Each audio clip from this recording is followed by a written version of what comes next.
241वां दिन पाक कलाम में से पढ़ेंगे ज़बूर 104, उसकी पहली आयत से लेकर 18वीं आयत तक।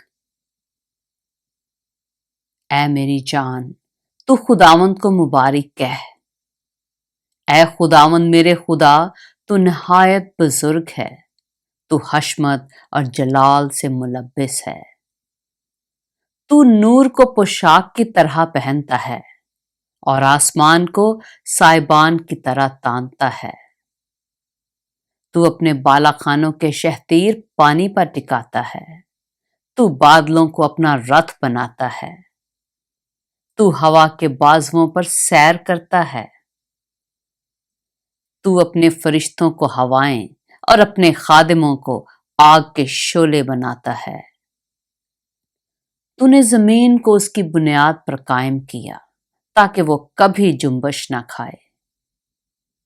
तूने उसको समंदर से छुपाया जैसे लिबास से। पानी पहाड़ों से भी बुलंद था, वो तेरी झिड़की से भागा। वो तेरी गर्ज की आवाज से जल्दी जल्दी चला, उस जगह पहुंच गया जो तूने उसके लिए तैयार की थी। पहाड़ उभर आए, वादियां बैठ गईं। तूने हद बांध दी ताकि वो आगे ना बढ़ सके और फिर लौटकर जमीन को ना छुपाए।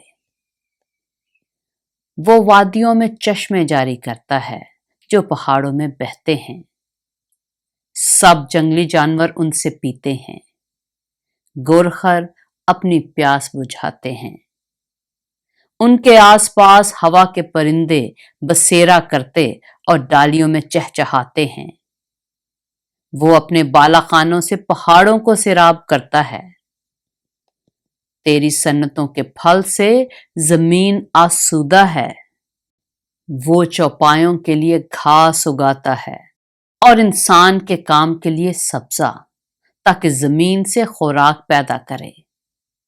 और मैं जो इंसान के दिल को खुश करती है, और रोगन जो उसके चेहरा को चमकाता है, और रोटी जो आदमी के दिल को तवानाई बख्शती है।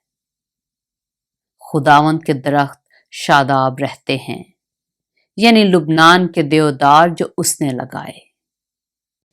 जहां परिंदे अपने घोंसले बनाते हैं, सनोबर के दरख्तों में लक लक का बसेरा है। ऊंचे पहाड़ जंगली बकरों के लिए हैं। चट्टानें साफानों की पनाह की जगह हैं। पाक कलाम के पढ़े और सुने जाने पर खुदावंद की बरकत हो।